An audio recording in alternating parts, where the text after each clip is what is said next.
அதற்குள்ள இணையத்துல ஒரு தப்பான செய்தியை பரப்பி விட்டுட்டு இருக்காங்க. மன்னிப்பு கடிதம் வாங்கிட்டு மன்னிச்சு விட்டோம்னு சொல்லிட்டு ஒரு கம்ப்ளைண்ட் வருதுன்னா அவங்கள கூப்பிட்டு அதுக்கு விளக்கம் கேட்டு கடிதம் வாங்கி அதன் மேல நடவடிக்கை எடுப்போம்.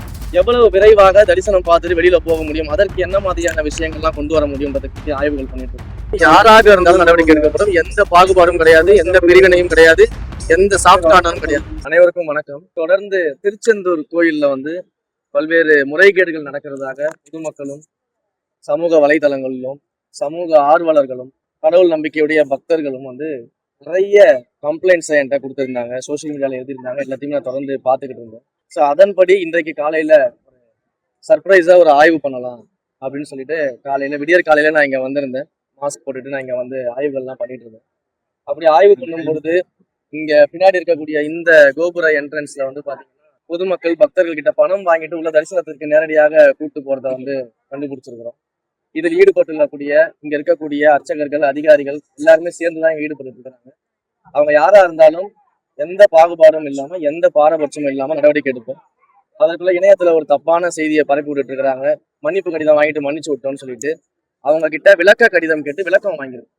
எப்படி நீங்க அனுமதிச்சீங்க, எப்படி எதுக்காக பணம் வாங்கிட்டு உள்ள அனுப்பிச்சிங்கன்னு சொல்லிட்டு விளக்க கடிதம் தான் அவங்க கிட்ட வாங்கியிருக்கோம். அது மன்னிப்பு கடிதம் கிடையாது. அந்த விளக்க கடிதத்தை வாங்கிட்டு இது ஒரு ப்ரொசீஜர்.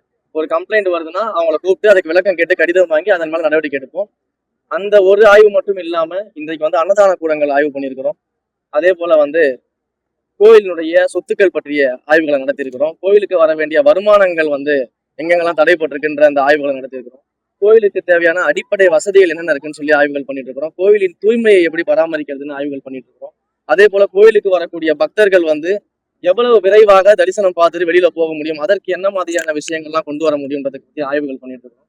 ஸோ இந்த ஒட்டுமொத்த ஆய்வையும் பண்ணிட்டு இருக்கிறோம்.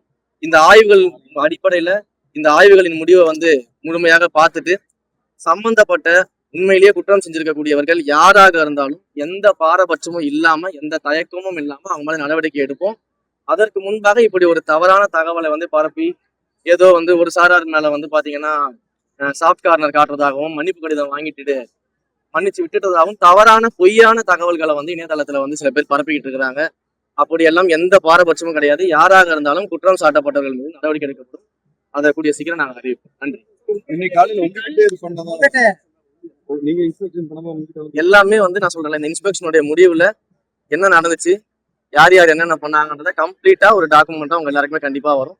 இன்னும் கொஞ்சம் இன்ஸ்பெக்ஷன்ஸ் எல்லாம் பாக்கி இருக்கு. எல்லாத்தையும் சேர்த்து மொத்தமா முடிச்சுட்டு அந்த தரவுகளோட அவங்க கிட்ட பேசுறேன். இல்ல நான் உங்களுக்கு அந்த தரவுகளை கொடுக்குறேன். அது வரைக்கும் கொஞ்சம் வெயிட் பண்ணுங்க. நன்றி.